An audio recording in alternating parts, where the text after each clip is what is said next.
अब हम कंटिन्यू करने जा रहे हैं क्या, एनिमल टिश्यूज, उसके अंदर भी क्या, कनेक्टिव टिश्यूज। कनेक्टिव टिश्यू में हमने सबसे पहले तो क्या पढ़ लिया, हमारी सबसे पहले कनेक्टिव टिश्यू कौन सी होती है, ब्लड होती है। और ब्लड कैसे होती है कनेक्टिव टिश्यू, क्योंकि ये क्या करती है, जो मेरा हर एक बॉडी पार्ट है उसको क्या करती है, न्यूट्रिएंट्स मिनरल्स बाकी सब चीजें प्रोवाइड कराती है। तो एक तरीके से कनेक्शन का काम करती है। और कैसा होता है ये ब्लड, होता है जो लिक्विड फॉर्म में होता है, या मानो तो हल्का जेली जैसा होता है। अब आप बाकी कनेक्टिव टिश्यू जैसे क्या हो गया, touch your elbow gently, a hard and rigid structure, give support and protection, जिसका नाम क्या है, बोन। तो अगला कनेक्टिव टिश्यू उसका नाम क्या है, बोन। तो ये जो चार नाम है ये ऐसे कैसे याद होनी चाहिए, और ये चार नाम कहाँ का प्रेजेंट होता है वो भी। सबसे पहला कनेक्टिव टिश्यू क्या होगा, ये सारे होते हैं हमारे जो सॉलिड होते हैं, सॉलिड। ठीक है। और इसके अंदर इनका नाम क्या होता है, एक होता है बोन, एक होता है कार्टिलेज, एक टेंडन और एक लिगामेंट। तो मैं क्या बता, तो बोन का तो हमको पता ही है, बोन का हम जो छोटी क्लास से पढ़ते हुए आ रहे हैं कि हमारी पूरी बॉडी कितने बोन से बनी होती है, कितने बोन से बनी होती है हमारी बॉडी।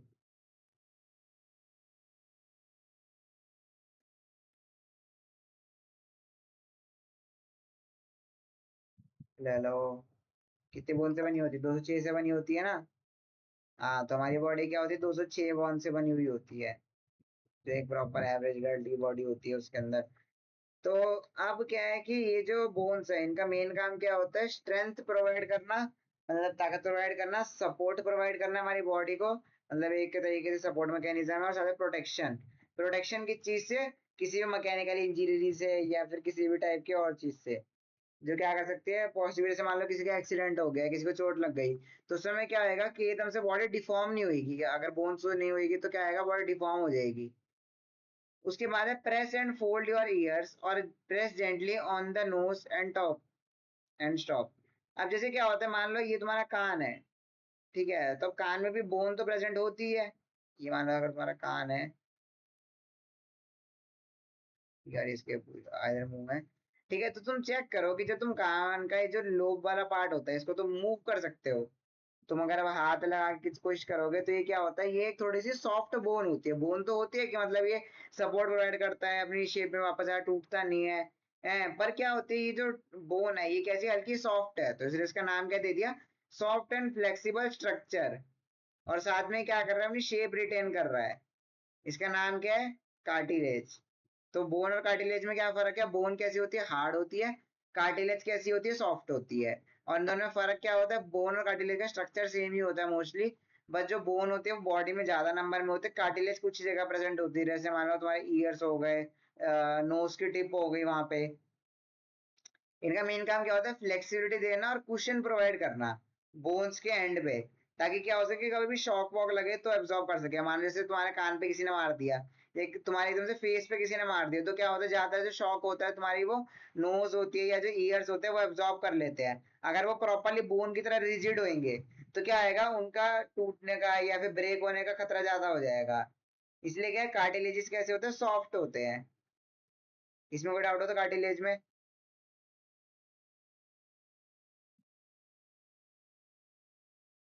उसके बाद है फिर touch your forearms, muscles and wiggle your fingers. मतलब क्या है कि एक तो पहले अपने फोर आर्म्स टच करो और अपनी उंगलियां मूव करने की कोशिश करो। Feel movement in the forearm even though fingers are far away.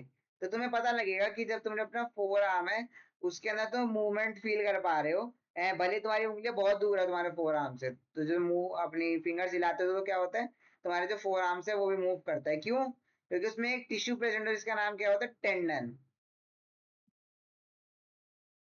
इस टिश्यू का क्या काम होता है, मसल को किससे कनेक्ट करती है, बोन से।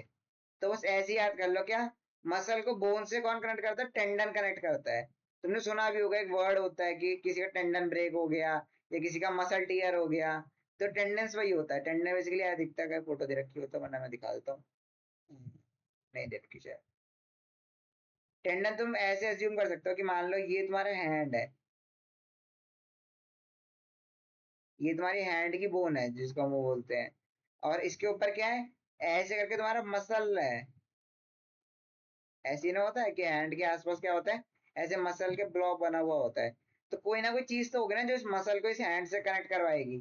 तो वो कैसी दिखती है, वैसी दिखती है, हल्की छोटी छोटी सी स्ट्रिप्स ही होती है, ग्रीन होती है, व्हाइट होती है। ऐसे करके व्हाइट कलर की स्ट्रिप्स होती है जो किस चीज में हेल्प करती है, बोन्स के कॉन्ट्रैक्शन और रिलैक्सेशन में, ताकि मसल जब मूव करे तो क्या हो, उसके बोन भी मूव करे।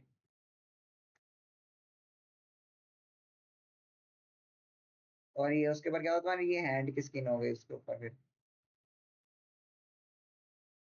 ठीक है, मैं एक बार तुम्हारे को फोटो दिखा भी देता हूँ साथ में टेंडेंस की, ताकि तुम्हारे को और अच्छे से क्लियर हो जाए।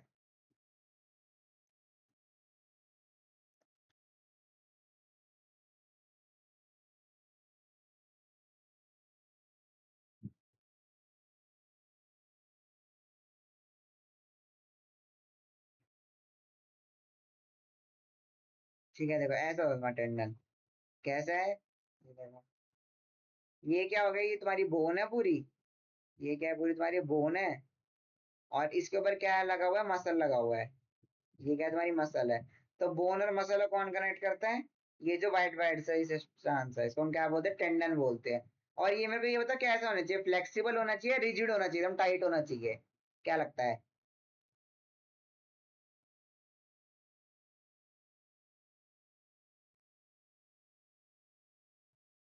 सोचो।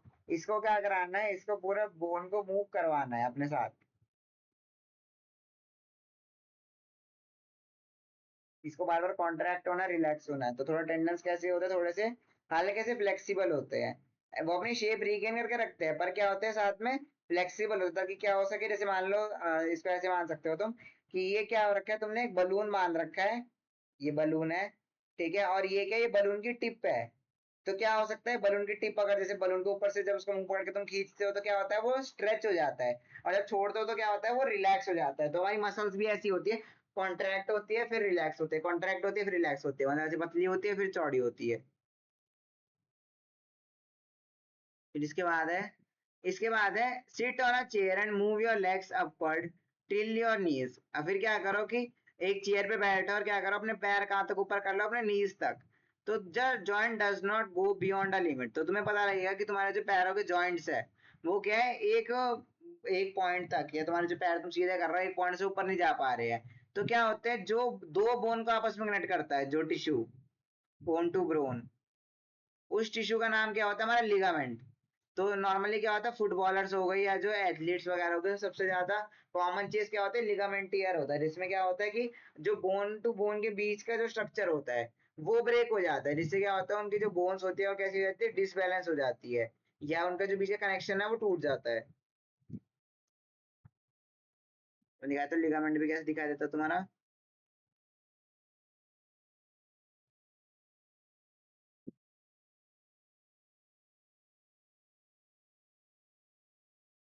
चलो कोई बात नहीं, मैं भी दिखाई देता हूँ एक बार। ये रहा जैसे, ये तुम्हारा लिगामेंट होता है। लिगामेंट कैसा है कि देखो, ये एक ऊपर वाली बोन है और एक नीचे वाली बोन है, और किससे जुड़ी हुई है ये ऐसे स्ट्रैंड से जुड़ी हुई है, जिसको हम नाम क्या देते हैं, लिगामेंट देते हैं। लिगामेंट्स का कोई डाउट हो तो बताओ।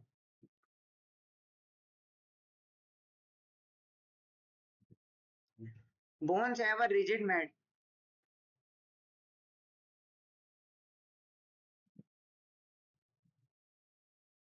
Bones have a rigid matrix containing calcium and phosphorus. तो मेन क्या है, बोन किससे बना हुआ होता है, कैल्शियम और फास्फोरस से।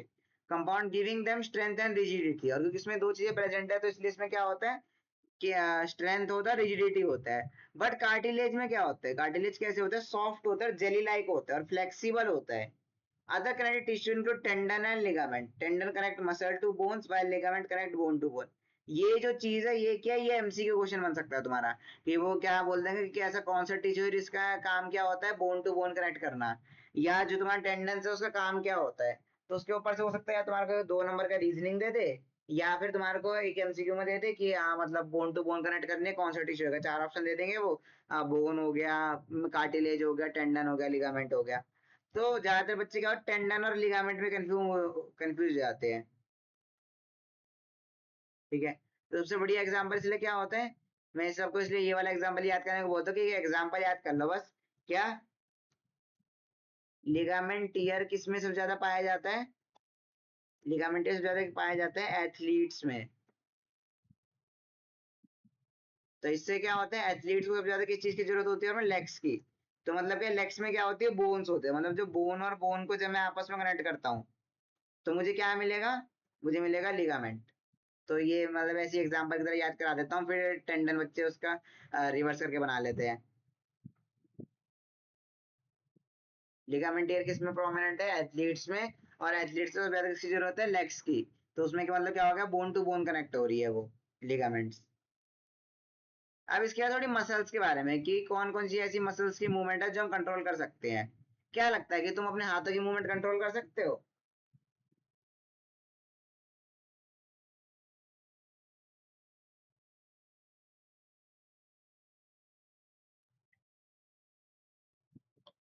हाथों की कर सकते हैं, पैरों की कर सकते हैं, आंखों की कर सकते हैं। पर क्या तुम कभी अपने हार्ट की मूवमेंट कंट्रोल कर सकते हो? कि तुमने अभी अपने हार्ट को बोल दिया कि नहीं अभी पंप मत कर, 10 मिनट रुक जाओ उसके बाद पंप करियो। या फिर क्या तुम अपने बॉडी में डाइजेस्टिव जो तुम्हारा स्टमक है उसकी मूवमेंट कंट्रोल कर सकते हो कि नहीं नहीं अभी मुझे जरूरत नहीं है डाइजेस्टिव एंजाइम्स की। अभी खाना तो 2 घंटे अपने पास रख, उसके बाद डाइजेस्टिव एंजाइम बना के है ना उसको वो करियो, डाइजेस्ट करियो। या तुम उनकी मूवमेंट कंट्रोल कर सकते हो? या तुम ब्लड की मूवमेंट कंट्रोल कर सकते हो कि ब्लड को तुम बोल दोगे कि नहीं नहीं अभी मुझे जरूरत नहीं है ऑक्सीजन की, बह मत अभी, है रुक जा थोड़ी देर के लिए, थोड़ी देर में बहने लग जाइए हो। कर सकते हैं क्या हम ब्लड की मूवमेंट कंट्रोल? नहीं।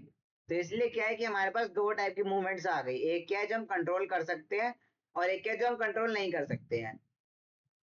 तो इसकी इंग्लिश में डेफिनेशन क्या है? Some movements are under our conscious control. मतलब क्या, जब हम जगे हुए हैं, हमारा ब्रेन कंटिन्यूसली वर्क कर रहा है और हम कॉन्शियस है, मतलब हम सोच समझ के खुद से काम कर रहे हैं, जैसे क्या हो गया, रनिंग हो गया, राइटिंग हो गया, लिफ्टिंग ऑब्जेक्ट्स हो गया। तो ये सब हम खुद से कर रहे हैं, हम चाहे तो इसको कोई चीज उठा भी सकते हैं, नहीं चाहे तो नहीं भी उठा सकते।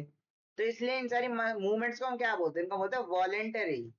और ये वॉलेंटरी वर्ड का कहाँ से आया है? ये जो वर्ड है वॉलेंटियर से आया है। वॉलेंटियर का मतलब क्या होता है? जो लोग खुद से आके किसी कॉज के लिए, किसी चीज के लिए अपना कंट्रीब्यूशन देते हैं। तो वॉलेंट्री भी क्या है कि जो चीज हम खुद से कर सकते हैं, जिसके लिए हमारे को क्या है, जिसपे हमारा कंट्रोल है, वो क्या होगी? हमारी voluntary movements. And are carried out by skeletal system. और कौन करता है? स्केलेटल मसल्स करती है, which are attach to the skeleton. और कौन करता है इसे अटैच? स्केलेटन से। They are made of bundle of long cylindrical cells. ये चीज जरूरी है। ये किससे बने होते हैं? ये वाली जो मसल्स होती है बंडल होती है पहले तो, मतलब क्या होता है, छोटी छोटी मसल की स्ट्रैंड होती है। मतलब क्या हो गई, एक मसल की स्ट्रैंड हो गई, फिर एक हो गई, फिर एक हो गई, ऐसे करते करते क्या है, ऐसे बहुत सारे स्ट्रैंड आपस में जुड़ जाते हैं और क्या होता है, पूरा मसल का बंडल बन जाता है, स्ट्रक्चर बन जाता है। और फिर वो क्या करते हैं, सिलेंड्रिकल होते हैं। सिलेंड्रिकल मतलब क्या होता है? एक तो हल्के सिलेंडर शेप में होता है और लंबे लंबे होते हैं, जिनका नाम नाम क्या देते हैं? मसल फाइबर्स नाम देते हैं। साथ में और इसके फायदा क्या है? ये अनब्रांच्ड होता है, अनब्रांच्ड है और मल्टी न्यूक्लिएट है। इसका मतलब क्या है? उसके पास काफी सारे न्यूक्लियस है, एक मसल स्टैंड के पास क्या है? काफी सारे न्यूक्लियस है। And striated. और कैसे स्ट्राइटेड है? तो मैं बस तुम्हारे को फोटो दिखा दो, तुम्हारे लिए और हो जाएगा इजी समझना।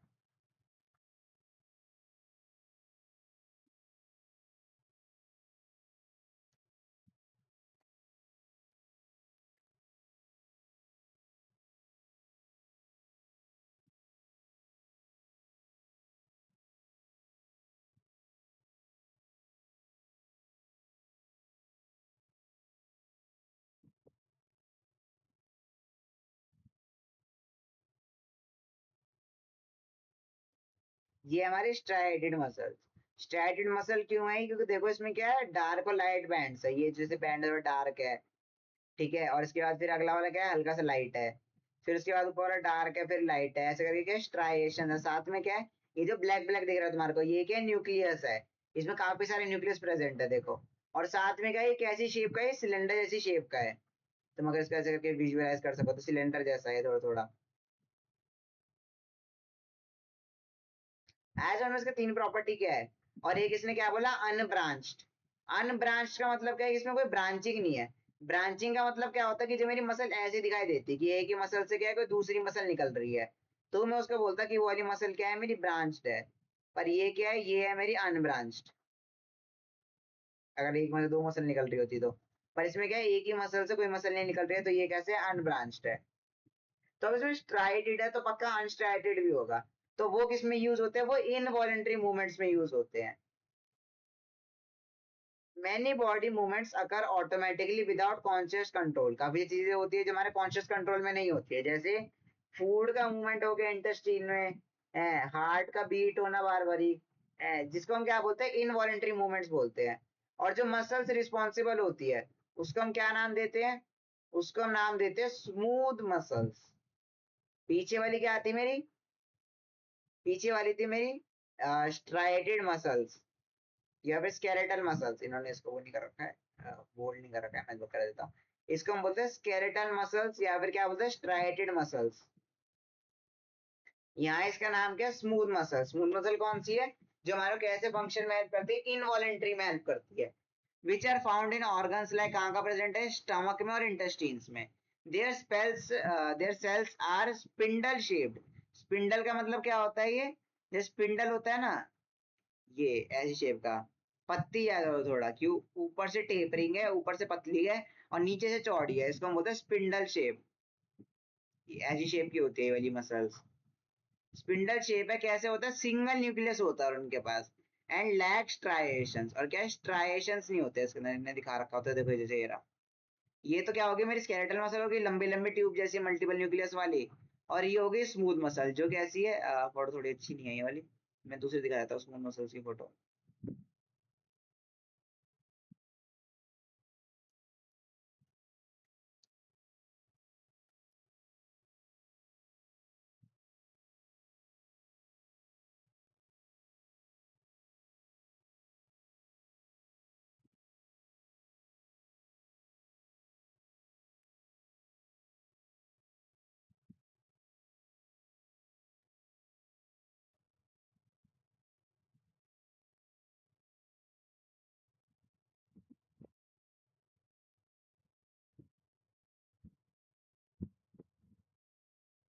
ये किसी फोटो आगे तुम्हारे स्मूथ मसल्स की। ये कैसी थी, स्पिंडल शेप की होती है, और कैसे न्यूक्लियस में एक ही न्यूक्लियस है बस। जबकि स्ट्राइडेड में देखो कितने सारे न्यूक्लियस थे, एक दो तीन चार, एक ही मसल में क्या चार चार न्यूक्लियस है, और इसमें क्या है, एक मसल में एक ही न्यूक्लियस है। और कैसी है, स्मूथ है, मतलब क्या इसमें कोई स्ट्राइएशंस नहीं है, कोई ऑल्टरनेट डार्क और लाइट बैंड्स नहीं है। फिर लास्ट आती है मेरी कार्डियक मसल्स। ये भी मेरी इनवॉलेंट्री होती है, पर एक कुछ ही जगह प्रेजेंट होती है, जिसमें कुछ ही जगह का मतलब कि इसे प्रेजेंट होती है किसमें, मेरे हार्ट में। ठीक है। The fibres are cylindrical and branched. जो मेरी वॉलेंट्री थी वो कैसी थी, सिलेंड्रिकल और अनब्रांच्ड। ये कैसी है, सिलेंड्रिकल और ब्रांच्ड, विद सिंगल न्यूक्लियस। और न्यूक्लियस कैसे है, एक ही न्यूक्लियस है। एंड अ फेंट स्ट्राइएशन, और स्ट्राइएशन कैसी, बहुत हल्की है, मतलब ऐसे अच्छी दिखाई भी नहीं देती है। Cardiac muscle work tirelessly and rhythmically. मतलब टायरलेसली का मतलब क्या, बिना थके काम करती रहती है। और रिदमिकली मतलब कैसे, हार्ट बीट है, तो वो क्या है, एक बार धड़का, दूसरा बार धड़का, तीसरा बार धड़का, ऐसे रिदम में होता है वो। ऐसा नहीं है कि पहले एक बार धड़क गया, फिर 3 मिनट बाद दूसरी बार धड़का, फिर एकदम से दोबारा धड़क गया। ऐसे नहीं होता है, रिदम में बार बार बार धड़कते रहते हैं ये। और ये ऐसा इसलिए करते हैं, क्यों, क्योंकि इस इनको क्या होता है, कंटिन्यूसली ब्लड फ्लो कराना होता है हार्ट को। और इसलिए जो इनको एनर्जी मिलती है वो कैसी मिलती है, कंटिन्यूस मिलती रहती है बॉडी से। और इसलिए इनको वर्क करना होता है क्या, लाइफ टाइम वर्क करते हैं। जब तुम पैदा हुए होगे तब तुम्हारा हार्ट बीट करना चालू होएगा, और जब तुम फाइनल स्टेज पे होगे अपनी लाइफ के, उस समय तुम्हारा हार्ट बीट करना बंद करेगा। ऐसे तुम्हारे ब्रेन का भी यही सिस्टम है कि तुम्हारा ब्रेन भी तब से ही एक्टिव है जब तुम मतलब सबसे ज्यादा मतलब जैसे तुम वो बर्थ लिए थे, और कब तक तुम्हारा ब्रेन काम करेगा, जब तक तुम्हारा लास्ट टाइम नहीं आएगा।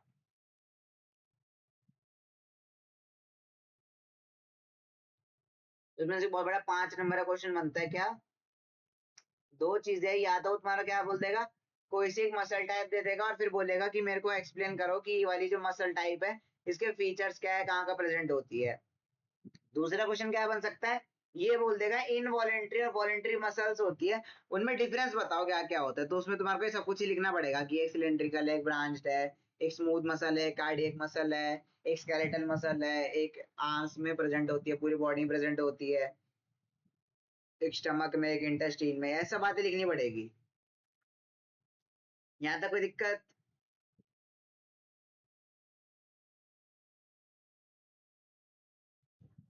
ठीक है। अब नगला आ गया मेरे nerve tissues.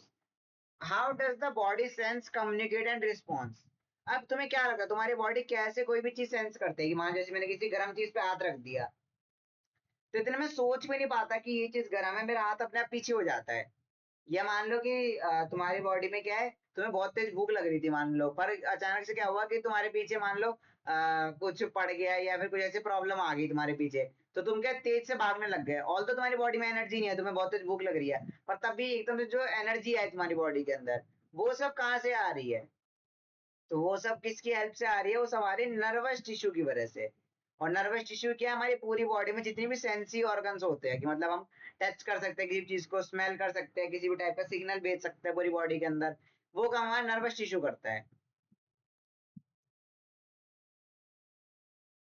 Which forms the actions are controlled by nervous tissue which forms the body's control and coordination network। ये वर्ड बहुत जरूरी है, ठीक है? ये तुम्हारा वर्ड आगे तक चलेगा, 10th तक भी यही वर्ड चलेगा तुम्हारा, ये वर्ड याद कर लो। नर्वस टिश्यू का सबसे मेन काम क्या होता है? बॉडी का क्या कंट्रोल करता है वो? Control and coordination. बॉडी का कौन सा पार्ट बनाता है? कंट्रोल और कोऑर्डिनेशन। मैंने बताया भी था कंट्रोल और कोऑर्डिनेशन का मतलब क्या होता है। कंट्रोल का मतलब है कि तुम पूरी बॉडी को क्या कर सकते हो? अपने अकॉर्डिंग वर्क करा सकते हो। और कोऑर्डिनेशन का मतलब क्या है?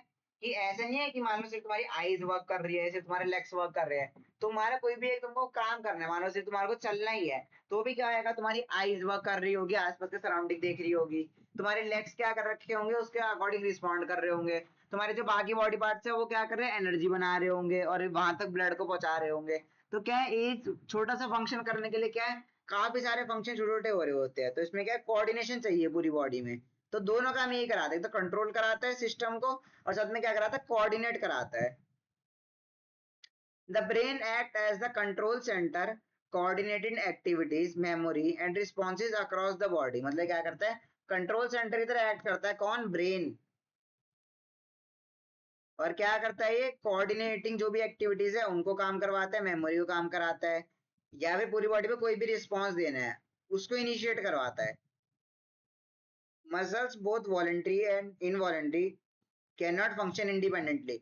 और ऐसा नहीं है कि जो इनवॉलेंट्री मसल्स है, मतलब जो खुद से वर्क करते हैं, हमारे कंट्रोल में नहीं होती है, वो हमारा ब्रेन नहीं चलाता है, वो भी सारे मसल्स हमारा ब्रेन ही चलाता है।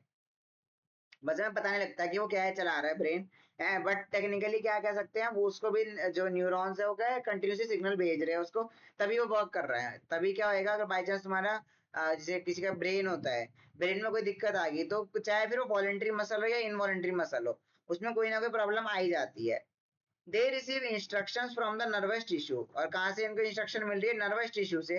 For example during exercise the brain signal the heart to beat faster to meet body's oxygen demand. जैसे एक एग्जांपल क्या दिया, जब तुम एक्सरसाइज कर रहे होते हो तो क्या होता है, तुम्हारा ब्रेन हार्ट को सिग्नल भेजता है कि जल्दी जल्दी बीट करना चालू करो, ताकि तुम्हारी जो बॉडी में ऑक्सीजन की नीड्स है वो पूरी हो जाए। यहाँ तक कोई डाउट हो तो?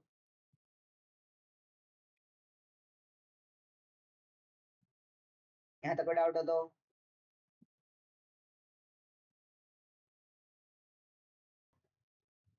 तो इसके अंदर फिर क्या है, न्यूरॉन का स्ट्रक्चर है, इसको हम बोलते हैं सेल को हम क्या बोलते हैं? न्यूरॉन बोलते हैं। और यही क्या बनाता है? मेरा फाइनली जाके नर्वस टिश्यू बनाता है। तो एक सिंगल सेल होता है, उसका क्या नाम देते हैं? न्यूरॉन। और वो फाइनली क्या बना देता है? Nervous tissue. और नर्वस टिश्यू साथ में मिलकर क्या बना देता है? हमारा पूरा जो नर्वस सिस्टम है वो बना देते हैं। तो ये जो डायग्राम है ये तो हमेशा तुम्हारा 5 नंबर में आता ही आता है। तो ऐसे कैसे तो बोर्ड के पी जाओ, इसमें कोई भी दो राय नहीं है कि ये याद नहीं हुई है, कुछ भी नहीं है। इसमें क्या क्या चीजें है फोटो के अंदर? पहले तो क्या करना है कि लंबे से स्ट्रक्चर बना देना, ब्रांच लाइक स्ट्रक्चर। इसका नाम होते हैं डेंड्राइट्स। इनका मेन काम क्या होता है कि ये पीछे सिग्नल लेते हैं और आगे वाले न्यूरॉन्स को ट्रांसफर कर देते हैं। जो आसपास के न्यूरॉन्स प्रेजेंट होते हैं उनको कनेक्ट करके सिग्नल भेज देते हैं ये। फिर इसके सेंटर में क्या होता है? एक सेंटर में सर्कल होता है जिसको हम क्या बोलते हैं? सेल बॉडी बोलते हैं। मतलब ये क्या है, जो तुम्हारा पूरा नर्व न्यूरॉन है उसकी क्या है? ये बॉडी है। और उसके सेंटर में क्या प्रेजेंट होता है? इसके सेंटर में प्रेजेंट है तुम्हारा न्यूक्लियस। न्यूक्लियस क्यों प्रेजेंट होता है? क्योंकि ये क्या करता है? एनर्जी बनाता है, साथ में जो सिग्नल है उसको रेप्लिकेट करने में हेल्प करता है। फिर बचा है तुम्हारा एक एक्सॉन। एक्सॉन क्या होता है? एक लंबा एक सिंगल हेयर, तो मतलब जैसे एक डेंड्राइट लिया तुमने और उसको लंबा कर दिया, तो वो किस में कन्वर्ट हो गया? एक्सॉन में कन्वर्ट हो गया। और इसके पीछे क्या होता है फिर? Axon terminal. मतलब क्या होता है? ये इसकी पूंछ हो गई एक्सॉन टर्मिनल।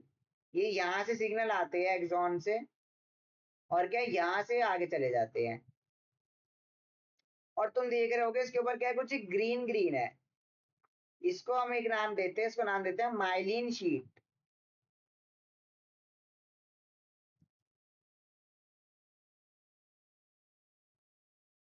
माइलिन शीट, इसका मेनली काम क्या होता है? इसका काम होता है एक्सॉन को किसी भी टाइप के रप्चर से बचाना। ये एक मान लो तुम कवरिंग की तरह से तुम्हारी वायर तो उस पर लेयरिंग होती है ना बाहर प्लास्टिक की, तो ऐसे क्या ये माइलिन शीट क्या होती है? एक लेयर होती है जो क्या करती है तुम्हारे इसको एक्सॉन को किसी प्रकार के डैमेज से बचाती है। तो ये इसका बेसिकली यही चीजें लिखी हुई है।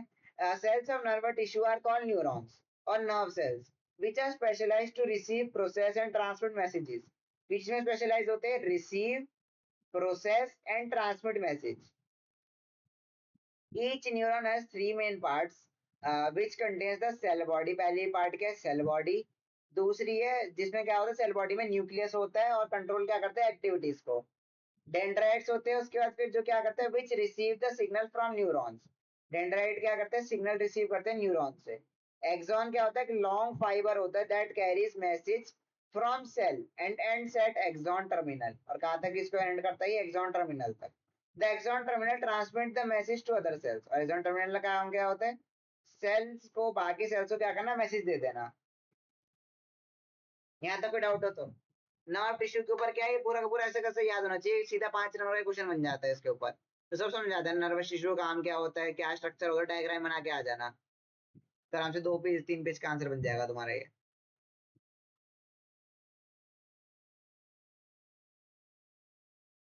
है कोई दिक्कत?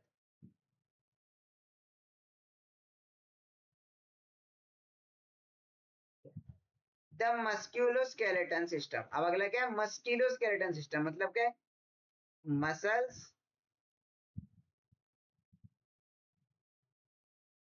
अगला है मस्कुलोस्केलेटल सिस्टम जिसमें क्या है? मसल्स प्लस स्केलेटल सिस्टम है, जिसमें हमारी क्या क्या आ गई? बोन्स आ गई, मसल्स आ गई, जॉइंट्स आ गए, कार्टिलेज आ गए, टेंडन आ गए, लिगामेंट आ गए। इसमें से हमने क्या क्या पढ़ लिया है? इसमें से हमने बोन्स पढ़ लिया है, मसल्स पढ़ लिया है, जॉइंट्स नहीं पढ़ा अभी, कार्टिलेज पढ़ लिया, टेंडन पढ़ लिया, लिगामेंट पढ़ लिया। तो अब हमारा क्या बच रहा है? जॉइंट्स बच रहा है। तो जॉइंट्स का मतलब क्या होता है? जो हमारी बॉडी में क्या करते हैं? हेल्प कराते हैं मूवमेंट के अंदर। जो दो बोन्स के बीच की जो मूवमेंट होती है उसमें हेल्प कराते हैं वो। This system help us stand upright, move, maintain posture and protect delicate organs. इसका काम क्या होता है? मस्क्यूलोस्केलेटल सिस्टम का सीधा खड़ा रखने में हमारे को मूव कराने में, हमारा पोस्चर सही रखने में, और क्या है? जो डेलिकेट ऑर्गन जैसे मान लो स्टमक हो गया, हार्ट हो गया, लंग्स हो गया, उन सबको प्रोटेक्ट करने में। तो ये जो मस्क्यूलोस्केलेटल सिस्टम है ये क्या करता है? नर्वस सिस्टम को भी कंट्रोल करता है, मतलब सॉरी नर्वस सिस्टम के अंडर वर्क करता है। Muscles pull on the bones to produce movement. क्या होता है? सबसे नीचे क्या होता है? तुम्हारी बोन्स होती है, उसके ऊपर क्या होता है? मसल्स होते हैं, ताकि क्या हो कि जो तुम्हारे मसल्स है वो क्या करे? बोन से अटैच हो जाए और फिर उसकी मूवमेंट करा सके। The musculo muscles they are attached to bones by strong flexible band called tendons. मैंने पढ़ा ही था कि मसल और बोन को जोड़ने वाले क्या है? Tendon. When muscle contract, the tendon transmit the force to the bones। मतलब क्या? जब मसल कॉन्ट्रैक्ट, जिसमें हम गुब्बारे का बताया था ना, जैसे तुम गुब्बारे को पिचकाओगे तो क्या आएगा? उसके जो माउथ है, जो आएगा, जो उसका मुंह होता है वो क्या होता है? आगे की साइड आ जाता है, थोड़ा सा बड़ा सा हो जाता है, वो लंबा हो जाता है बलून थोड़ा सा। तो ऐसे ही ये टेंडन भी कि क्या, जैसे मैंने मसल पिचकाया तो क्या आएगा? टेंडन सारा फोर्स कहाँ दे देगा? बोन्स को दे देगा वो। The tendon transmit the force to bone result in movement at the joint. और इससे क्या आएगा? जॉइंट में मूवमेंट आ जाएगा। On an average, an adult human skeleton makes up about 12 to 15% of body weight, though this can vary from age to gender। मतलब क्या है? पूरी बॉडी में जो बोन्स है वो कितना परसेंट मास लेती है? मतलब तुम्हारी बॉडी का जो 12 से 15% मास है वो किसमें स्टोर्ड है? बोन्स में स्टोर्ड है, या इसको क्या बोलते हैं? मस्क्यूलोस्केलेटन में प्रेजेंट है। तो ये एक तो डाटा दिए हुए एनसीईआरटी में, तो ये याद कर लेना कि 12 से 15% है। तो हो सकते हैं एमसीक्यू में पूछ ले या फिर 2 नंबर के रीजनिंग में पूछ ले कि तुम्हें ऐसा क्यों लगता है कितने परसेंट है? 12 से 15% है, कितने हैं?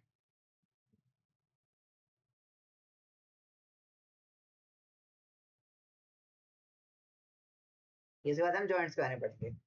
A joint is a junction between two और मोर बोन्स। और जॉइंट क्या होता है? एक जंक्शन होता है, एक पॉइंट होता है जहाँ क्या होता है? दो या ज्यादा बोन्स क्या होती है? मिल रही होती है। Joints allow movement but they can not move the bones on their own.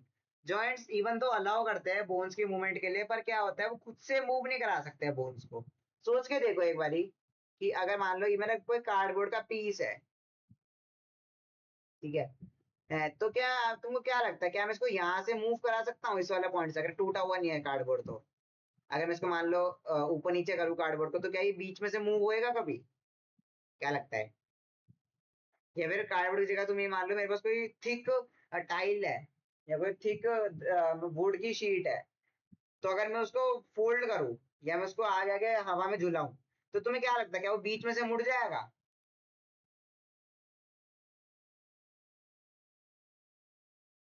क्या लगता है, बीच में से मुड़ जाएगा? नहीं मुड़ेगा। क्यों? क्योंकि उसके बीच में क्या है, कोई जगह नहीं है मुड़ने के लिए। बट इसी की जगह अगर मैं क्या करूं, यहाँ क्या बना दूं, इस साइड में थोड़ा सा गैप बना दूं, मतलब क्या बना दूं, एक हिंज जैसा बना दूं।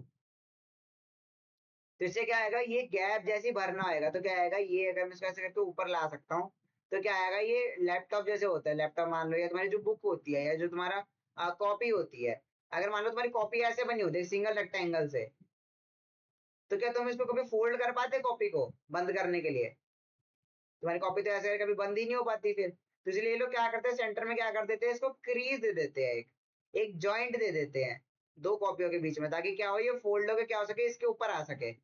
तो जॉइंट्स का भी यही काम है कि ये इसको गैप दे देते हैं, ताकि जो दो बोन्स है वो क्या कर सके, मूव कर सके। बट तुम्हें क्या लगता है, अगर तुमने कॉपी खुली छोड़ दी तो क्या ये अपने आप पलट के बंद हो जाएगी? नहीं पॉसिबल है ये चीज। तो जॉइंट्स के साथ भी यही दिक्कत है कि जॉइंट्स को किसी को मूव कराना पड़ेगा। जॉइंट जगह तो दे देंगे मूव होने के लिए, क्या हम बोन्स को मूव करा सकते हैं, बट अकेले मूव नहीं करा पा रहेंगे जॉइंट्स। जॉइंट्स को किसी चीज की हेल्प चाहिए, और वही जो चीज है वो क्या देते हैं तुम्हारे को हेल्प, जो तुम्हारी मसल्स होती है और जो क्या होती है टेंडन और लिगामेंट होते हैं, वही हेल्प जॉइंट्स को देते हैं। देख लेते हैं कितने टाइम के जॉइंट होते हैं, तुमने छोटी क्लास में पढ़े होंगे ये वाले तो। पहला हो गया ball and socket joint. Ball and socket joint का मतलब क्या होता है, ये एक बॉल शेप का होता है, तुम्हें इधर भी दिख रहा होगा, ये बॉल शेप का है। और ये बेसिकली कैसे दिखाई देता है, थोड़ा है ये तुम्हारा सीधा दिखाई देता है, जो क्या कह सकते हैं इसको, तुमने कभी अगर कंट्रोलर वगैरह देखा हो तो उसके साथ दिखाई देता है हल्का सा। तो ये क्या होता है, हर डायरेक्शन में मूवमेंट, राउंडली हर डायरेक्शन में मूवमेंट प्रोवाइड करता है। This is because the rounded top of the upper arm bone fits into a shallow hollow of the shoulder bone। मतलब क्या है कि जो बड़ा वाला बोन है, जो राउंड बोन है, वो कहाँ पे अटैच होता है, एक हॉलो जगह होती है किसके अंदर, जो शोल्डर बोन होती है उसके अंदर, जिसे क्या बनता है, बॉल एंड सॉकेट जॉइंट बनता है। Together with collarbone, the shoulder forms the shoulder girdle, which connects the arm to the skeleton. This joint allows forward and backward and sideways and circular movement। और इस joint का main काम क्या होता है, forward, backward, sideways और circular movement. तो तुम्हारे कहाँ प्रेजेंट होता है, ये एल्बोज में प्रेजेंट होता है, साथ में हिप्स में प्रेजेंट होता है। सोच के देखो, अगर तुम्हारी एल्बो है तो उसको क्या 360 गोल गोल घुमा सकते हो? एल्बो नहीं, सॉरी, जो तुम्हारी वो शोल्डर्स है, उसको हाथ पूरा गोल गोल करके घुमा सकते हो, पॉसिबिलिटी है ये।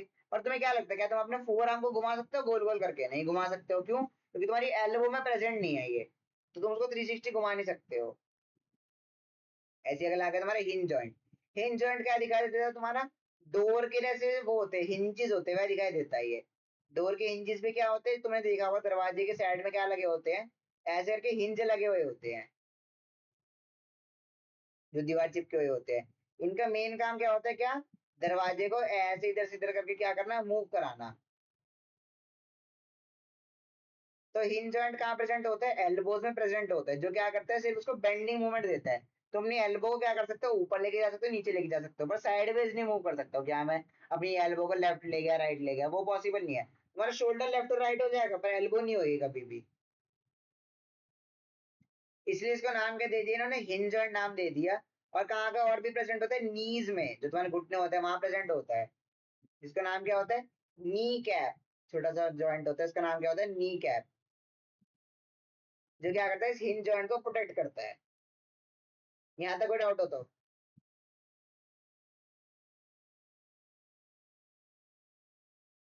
ठीक है। नेक्स्ट है तुम्हारा पीवोट जॉइंट। पीवोट क्या होता है, पीवोट होता है एक सेंटर पॉइंट। अब हमारी बॉडी का सेंटर पॉइंट कहाँ है, हमारी नेक होती है पीवोट, जिसे क्या कर सकते हैं, हर डायरेक्शन में देख सकते हैं। उसका सेंटर कहाँ है, जिसे हम देख सकते हैं, नेक ही है हमारा इसका centre. Try shaking your head, no, place your head at the back of your neck and feel the gentle movement how the neck move so freely. The skull is connected to bone through a pivot joint. मतलब जो हमारा school है, जो तुम्हारा दिमाग है, किससे connect होता है, पीवोट जॉइंट से कनेक्ट होता है, ताकि तुम क्या कर सको, राउंड मूवमेंट कर सको, लेफ्ट राइट देख सको, आगे पीछे देख सको। तो उसके लिए क्या होता है, पीवोट जॉइंट प्रेजेंट होता है, सिर्फ नेक में ही होता है ये।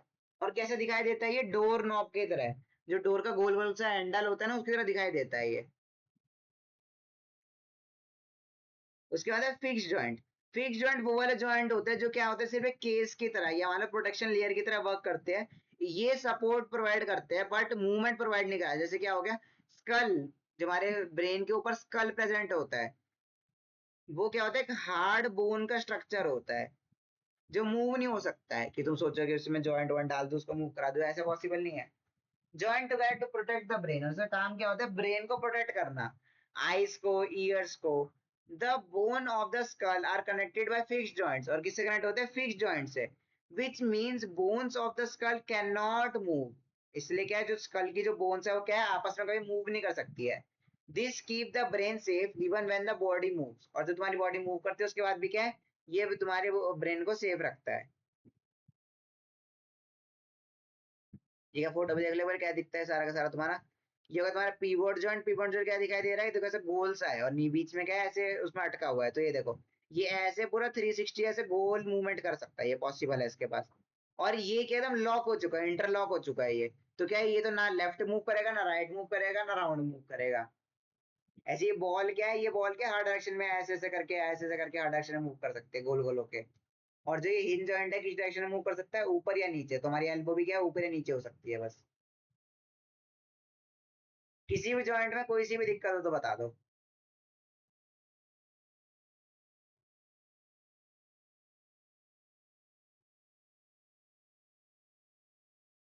अब लास्ट टॉपिक पे आ रहे हैं। लास्ट टॉपिक का नाम क्या है हमारा, स्केलेटल सिस्टम। स्केलेटल सिस्टम किससे बना होता है, हमारी बैकबोन और वर्टिबल कॉलम से। Skeletal system consist of a framework of bones. एक जाल होता है, फ्रेमवर्क होता है बोन्स का, जो क्या करता है, स्ट्रेंथ प्रोवाइड करता है और क्या करता है, डेलिकेट ऑर्गन्स को प्रोटेक्ट करता है। जिसमें क्या कहता है, स्कल हो गया तुम्हारा, वर्टिबल कॉलम आ गया, रिब केज आ गया, ये सब क्या है, तुम्हारा स्केलेटल सिस्टम है। From the base of the skull, it extends a flexible column called backbone और vertebral column। ये नाम बहुत जरूरी है, इसको हम स्पाइन भी बोलते हैं नॉर्मल भाषा में। तो क्या होता है तुम्हारा, ये ऐसे करके तो तुम्हारा स्कल हो गया ऊपर की तरफ तो।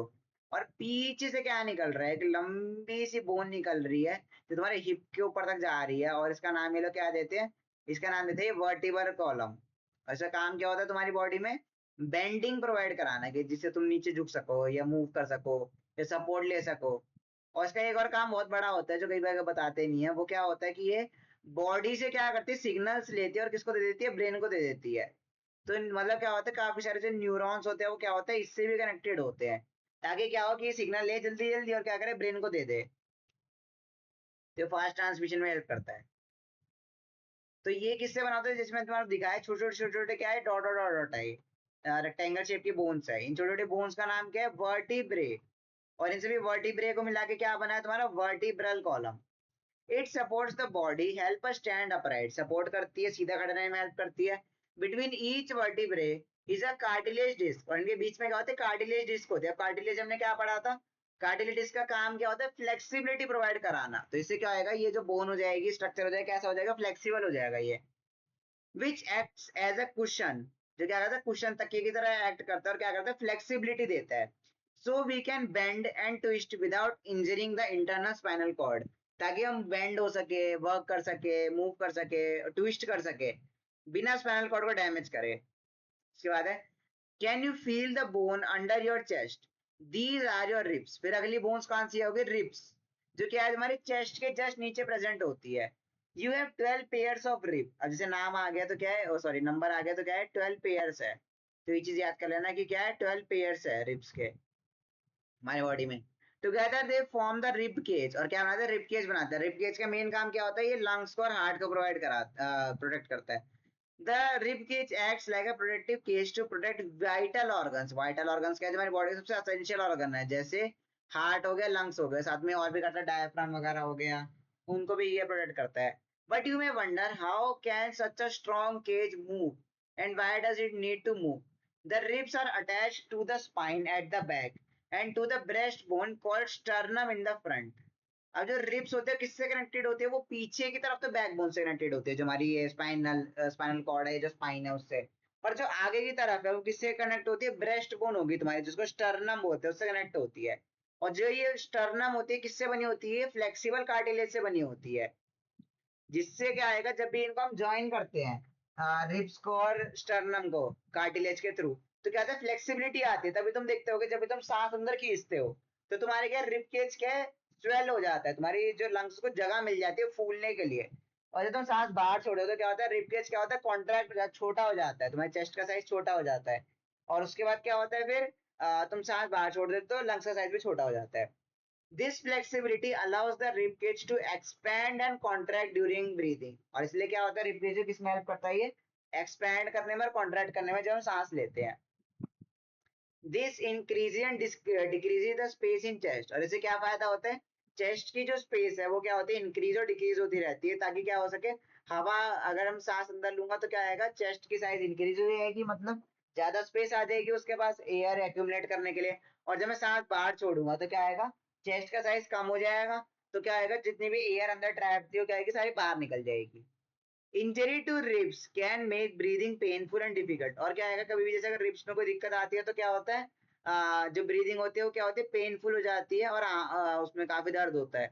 पेनफुल मान लो, और साथ में क्या होगा? डिफिकल्ट हो जाती है, क्योंकि तुम्हारी बॉडी में क्या सपोर्ट खत्म हो गया, जो तुम्हारे को लंग्स को हेल्प कर रहा था, सपोर्ट दे रहा था। ठीक है, तो मेरी तरफ से तो चैप्टर पूरा हो गया। आप बताओ कि तुम्हें कोई भी डाउट हो इस चैप्टर में।